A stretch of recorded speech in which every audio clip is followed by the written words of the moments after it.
Hey there, Mitch with Rideshare Dashboard with another Dash Rant. So I want to talk about Lyft, how it worked out for me, and what kind of pricing or numbers I want to see implemented. So first, let me go ahead and mention that I did drive Lyft the other day to give it another shot and see how it worked out, and this is what I found. So in Minneapolis, I'm getting 33 cents a mile with Lyft. So I basically I'm going to say they're no-go, and now I just drive Uber. They said basically that, hey, we're doing this for your best interest, make you more money, but they're really not. Most riders report getting 30% less than what they used to get with the old rates. So until they change something, I'm not driving them. And when I did the other day, I got a 3-mile ride to go pick the person up, which cool, I get 3 miles, 33 cents. I basically made 99 cents to go pick them up. Then I go and drop them off 6 miles later. So now I drove 9 miles, start to finish, at 33 cents. Then I got pinged as I was coming up to the drop-off point, so I queued it up. 1.5 miles around the corner with then another additional 7-mile drive. 7 miles plus the 1.5. 8.5 miles at 33 cents. So not only did I really make next to nothing picking them up, I actually lost more money because at 33 cents per mile, the government basically has said that it takes about 50 to 55 cents a mile to cover the depreciation and maintenance of your vehicle, or that's about what you spend when you drive per mile, and we're not even getting that. We're getting 33 cents. The 33 cents doesn't even equal your tax deduction. The tax deduction is 54.5 cents per mile, and you're getting 33. So that's kind of ridiculous and crazy. I don't even know how Lyft came up with this math, what kind of Common Core math that they're doing, but I'll tell you what, a second grader can even see that this math is not making sense. So on a 20-mile drive, you're making probably only about $15 or $16 compared to what should have been at least $20. So there's that. Now, like I said, I'm not driving Lyft except for maybe once a month, maybe 3 or 4 rides, keep it active. Referral codes basically is what I'm trying to keep going, as well as hoping that they change their ways. Otherwise, right now, it's kind of hard to recommend anybody to drive for Lyft. But that being said, I'm looking at the triangle. I'm looking at what numbers need to be implemented for the profitability of the rideshare company, the livable wage of a driver, and the affordability of the rider. There's 3 different angles that we have to look at here when we come up with numbers. So saying like, I want $3-4 a mile, understand that you're pushing your clientele out. So you do have to be competitive, but you also need to be profitable and be able to cover your expenses. Now, what I came up with is basically there'd be 2 sets of wages. You would have category A, which are your metro wages, and you'd have your category B, which are your convenient wages. I don't know what else to call it, but so like your smaller areas, your slower areas. So when I'm talking about metro, I'm talking about Chicago, Madison, Milwaukee, Minneapolis. Where I drive is in Minneapolis, Dallas, Atlanta, LA. These are big metropolitan areas. When I'm talking about the slower areas, I'm talking about Kenosha, Racine, looking at places like Eau Claire. Maybe you're driving around Raleigh, North Carolina. Those would be considered smaller markets. And this is how the number breakdown would go. First, there's a booking fee. And a slow market, $150. And a metro, $250. That booking fee will go to the rideshare company. Every time that a rider uses their app, it's basically a technology fee. That's what they're getting in order to continue to improve the app. Then I would have, now with that being said, if there's a surge, the surge may up it no more than $1.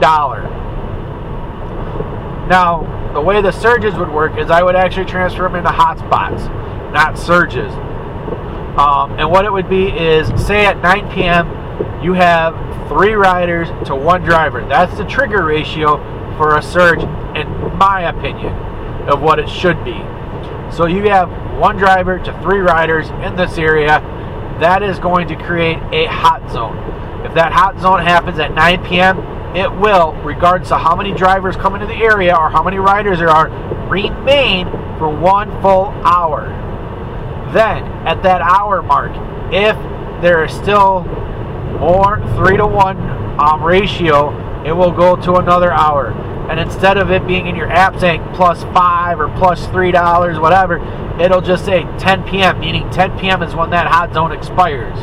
Now, instead of doing per ride incentive, I want to do a per mile incentive. So 2 ways you get this. In a metro area, it's 50 cents per mile. And a slow market, it's plus 25 cents per mile. So, you drive into the hot zone, and you can get that bonus 2 ways. Either A, if you're outside of the hot zone, and your rider initiates a request from within the hot zone, you will get that incentive. Or, you have to be in the hot zone, and it doesn't matter if your rider is inside or outside, you get that incentive. So essentially, either you or the rider need to be in the hot zone in order for that incentive to apply. So like I said, you get 25 cents for slow markets and 50 cents for metro markets. Then, on top of that, you will have your per mile wage. Now, federally across the board, I think there needs to be a government regulation for any type of rideshare program, whether it's the Amazon deliveries, it's Lyft, Uber, Trip, if it's Grubhub, DoorDash, any of that type of stuff. Federal minimum wage has to be equal to the federally allowed tax deduction. And then from there, states can implement a higher wage based on what they believe is needed for their particular areas. So I'm going to base mine off of what I think would make sense in Minneapolis. Now, it's a metro, so I want at least, I would say, on the slow market, 75 cents. And on metro market, it'll start at 85 cents. Then, the way it would work is you would get a tier increase. So if you drive at least 50 rides per week, and you do that for a 30-day stretch, you would be moved up into the next tier. Now, how that works is this: plus 20%. So you have to average, or you have to have a required 50 rides per week over the course of 30 days, plus a 20% increase. So that would be 220 rides per month, but those extra 20 could be spread out however. So you could do extra 20 in 1 week and then have to worry about the rest. But they would all have, but at the total at the end of the month, it has to be 220. From there, as long as you maintain that, every 30 days you can move up into one of the next tiers. So, you have 75 cents. We'll say Minneapolis, so 85 cents is your minimum, Minneapolis. 85 cents. Then you move from 85 cents, you get up to, from basically your base per mile. Now you're moving to tier 1 per mile. So you go from 85 cents to 95. Then you go into tier 2 from 95 to 105. Then you can go into tier 3 from 105 to 115 per mile. That's right, you could max out at 115 per mile. The reason this makes sense is you're doing more driving, you're full-time, you know the area, you should have better customer service, and like I said, in order to move up in the tiers, you're going to have to meet, you're actually going to meet three qualifications. The first is you have to maintain at least a 4.5 rating. The second, you have to hit those 220 per month, and you have to have a 90% acceptance rate. As long as you meet all 3 of those qualifications, you can move into the next tier. Now, on the off chance you missed the tier 1 month, because let's say instead you have like 219 rides instead of 220, you don't start over. All you would do is fall from, like, say, tier 3 to tier 2. You just make it back up the next month, and you're eligible to move right back up again. So that way it's still maintaining a sense of fairness, but getting your drivers on the road. Now, pickup. Driving to pick somebody up. 25 cents a mile in a metro. 20 cents in a slow area. And then the minute rate would still remain across the board, metro and slow markets, at 20 cents. So to put it all together, I'm driving in Minneapolis. So a rider requests a ride. They're going to pay $2.50 to Lyft or Uber or Trip or whatever your rideshare company is. $2.50. Then I'm going to go pick them up. Well, here's the catch. It's a hot zone. So I'm driving at 25 cents per mile into that hot zone to go pick them up. Rider gets in my car. I say, start ride. Now, as I drop them off to their destination, I'm going to get 85 cents on the low end per mile plus my 50-cent hot zone incentive. And I'm also going to get 20 cents per minute as I bring them to their destination. I drop them off, boom, done. So, with that being said, if this was me running the company, I would take no more than 20% of the cut commission. So whatever I'm basically paying you, I'm only getting 20% more based on what I charge the rider. So I mean, what if something costs like say $100 ride? Guess what? The rideshare company is getting 20%, and you're getting the 80%, and we also just get a booking fee. That's it. So you get the $2.50 plus the 20% cut. Everything else goes to the driver. That makes sense. Because when you multiply that by the number of rides per day, then you multiply that by per week, per month, per year, you're in the millions and millions of dollars, if not billions. So that's where I say those numbers make sense. And it's an incentive to get drivers that want to do this full-time out on the road in order to keep driving and fill those gaps. And then I'd also do promo zones. If there's areas and markets that are constantly always in a zone or a hot zone, I would rather turn that from a hot zone into a promo zone.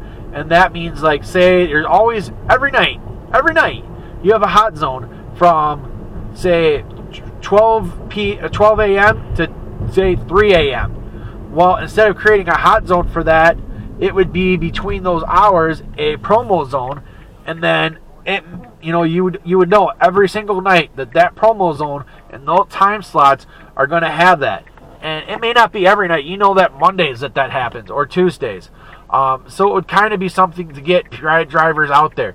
Doesn't mean it was going to remain permanently, but it would be fixed for like 7 days. Get more drivers onto that schedule. That's where we need drivers.